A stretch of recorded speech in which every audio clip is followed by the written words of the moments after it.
Dear students of 11th class, as you know, we are discussing 12th chapter of 11th political science, namely lesson freedom, or we can see political theory part 2nd of political science. The name of the lesson is freedom.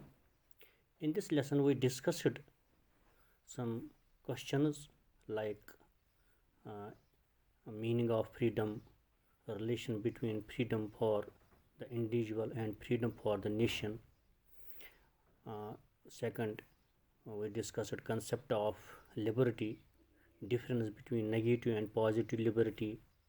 Third question, we discussed what is role of state in upholding freedom of its citizens.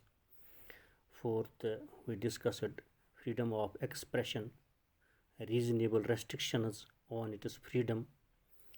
And fifth, we discussed fifth question we discussed kinds of liberty. Now today we are discussing our sixth question in this lesson, that is limitation on individual freedom. Limitation on individual freedom. यानी ये आपने पढ़ा होगा जो हमने discuss किया negative and positive liberty. As you know, negative liberty concept advocating absolute liberty for individuals without any state interference, that is impossible. And positive liberty is a concept advocating restricted liberty for individual which with state providing conditions for enjoyment of freedom. ये positive liberty जो है ये हम enjoy कर रहे हैं, क्योंकि negative liberty जो है वो हम नहीं इंजॉय कर सकते हैं क्योंकि वो एब्सोल्यूट लिबर्टी है, इसलिए वो नहीं हो सकता है. और पॉजिटिव लिबर्टी जो है वो हम इंजॉय कर रहे हैं और हर जगह यही पॉजिटिव लिबर्टी ही यही कंसेप्ट जो है ये रेस्ट्रिक्टेड लिबर्टी जो है यही एक इंडिविजुअल इंजॉय करता है. तो यहाँ अब इसमें हम कहते हैं कि लिमिटेशन क्या होना चाहिए, यानी इनकी हद क्या होनी चाहिए एक इंडिविजुअल के फ्रीडम के लिए. यानी ये अनलिमिटेड भी नहीं होना चाहिए, यानी इसमें लिमिटेशंस होने चाहिए एक इंडिविजुअल के लिए, एक शहरी के लिए जो ये फ्रीडम एक्सरसाइज करता है. अगर हम यहाँ हिंदुस्तान की बात करेंगे तो इस लिमिटेशन ऑन इंडिविजुअल फ्रीडम जो है यानी ये हम हिंदुस्तान के इसमें मिसाल दे देंगे. जैसे हमारे इंडियन कॉन्स्टिट्यूशन में है आर्टिकल 19(2) जो है विच प्लेसेस सर्टेन रीजनेबल रेस्ट्रिक्शंस और लिमिट्स ऑन इंडिविजुअल फ्रीडम. यानी हमारे पास जो इंडियन कॉन्स्टिट्यूशन है यानी इसमें आर्टिकल 19 जो है और आर्टिकल 19 इसका सेकंड जो इसका है वो हमें कुछ रीजनेबल रेस्ट्रिक्शंस एक इंडिविजुअल के बारे में बता रहा है कि क्या क्या रीजनेबल रेस्ट्रिक्शंस होने चाहिए, यानी क्या क्या लिमिट्स फ्रीडम्स होने चाहिए. तो आपने ये भी पढ़ा होगा कि राइट टू फ्रीडम जो है आर्टिकल 19 to 22 जो आपने फंडामेंटल राइट्स में पढ़े हैं, तो वो यहाँ डिस्कस करने की ज़रूरत नहीं है. लेकिन यहाँ हम कुछ लिमिटेशंस जो हैं अदर देन वो हम यहाँ डिस्कस करेंगे, यानी कि किस किस्म की लिमिटेशंस होनी चाहिए एक इंडिविजुअल के लिए. यानी हमारे इस कॉन्स्टिट्यूशन में इंडियन कॉन्स्टिट्यूशन में जो एक शहरी जो है जो एंजॉय करता है यानी उसके ऊपर रेस्ट्रिक्शंस हैं, यानी फ्रीडम को एक्सरसाइज करने के लिए फ्रीडम को एंजॉय करने के लिए कुछ रेस्ट्रिक्शंस हैं. और वो रेस्ट्रिक्शंस क्या हैं यानी उनको हम डिस्कस करेंगे. मसलन उसमें हम सबसे पहले स्टेट सिक्योरिटी को हम डिस्कस करेंगे. जो स्टेट सिक्योरिटी है, if it is perceived that an individual's freedom causes real or potential threat to the security of a state, his freedom can be curbed. This even include grounds of suspicion of any individual instigates internal strike against the country, his freedom is likely to be curbed. State security comes before an individual's freedom, and individuals are forbidden from doing any task which hinders the security of a country.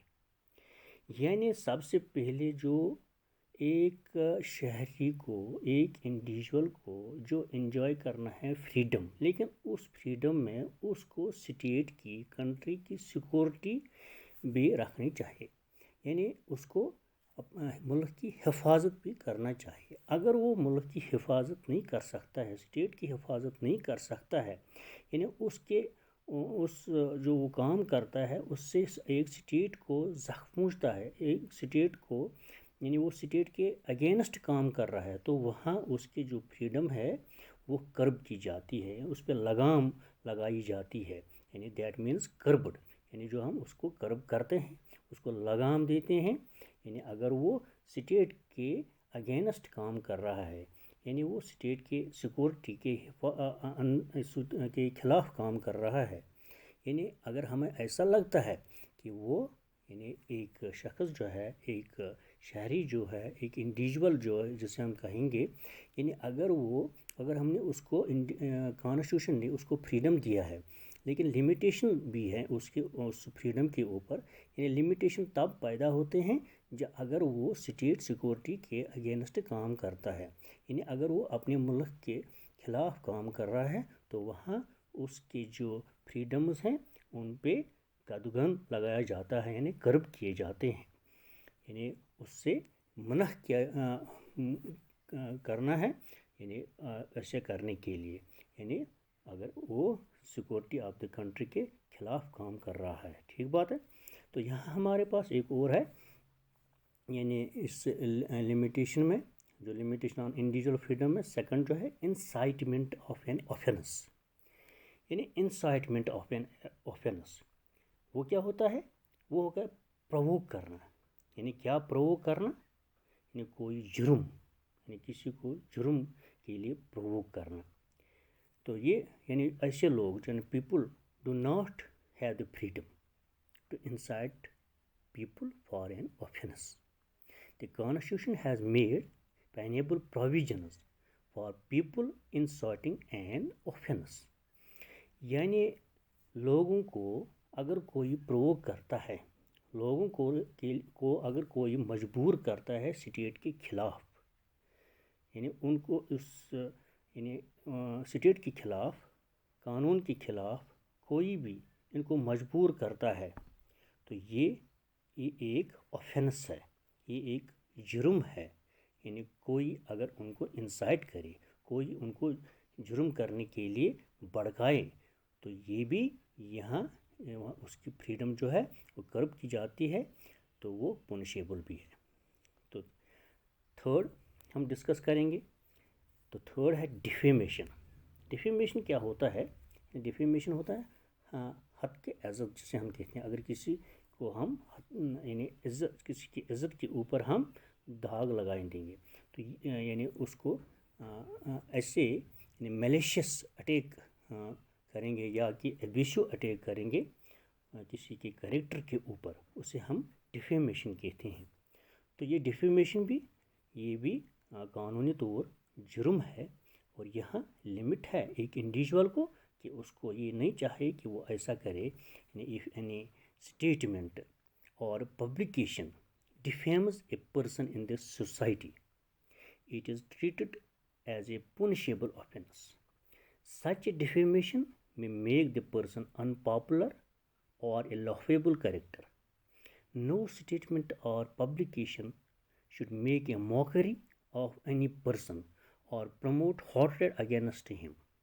And if such a defamation takes place, a person can claim compensation for defamation under section 499 of the Indian Penal Code.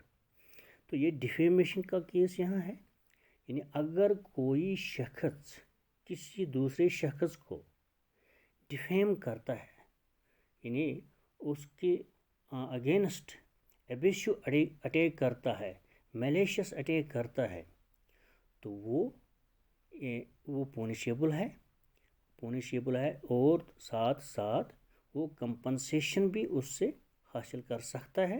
یعنی جو ہمارے پاس ایک section ہے 499 Indian penal code میں، تو یہ against یہ فریڈم ہے.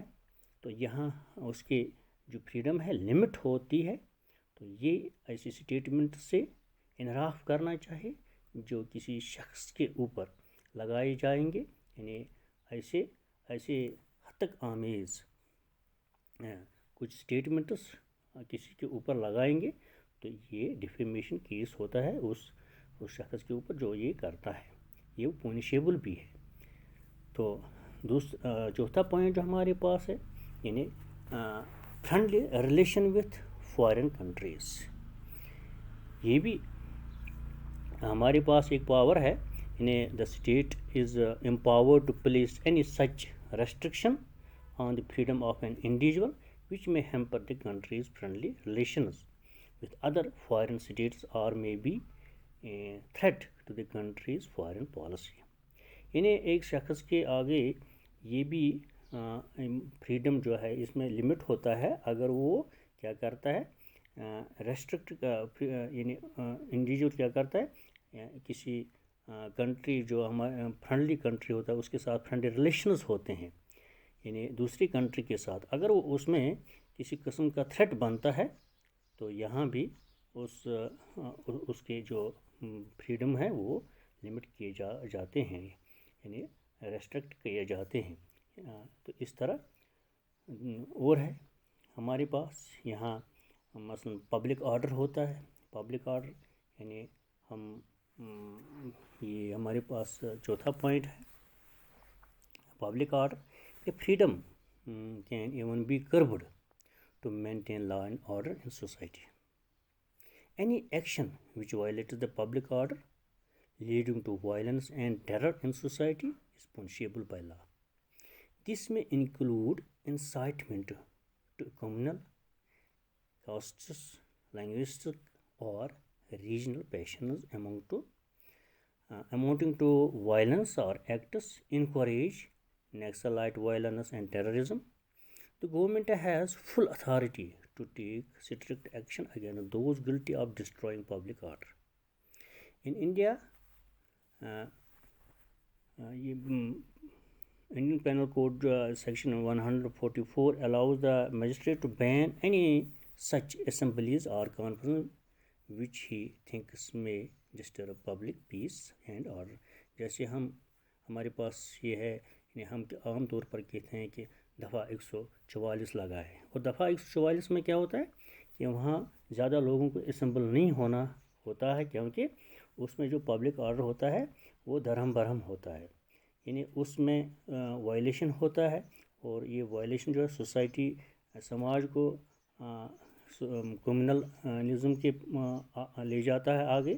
تو یا کوئی بھی ڈسٹربنس ہوتا ہے کوئی بھی وائلنس ہوتا ہے کسی قسم کا ٹیررزم ہوتا ہے اس میں تو اس لیے گورنمنٹ جو ہے وہ سیکشن 144 کے تحت ایک مجسٹریٹ جو ہوتا ہے وہ یہ لگاتا ہے امپلیمنٹ کرتا ہے.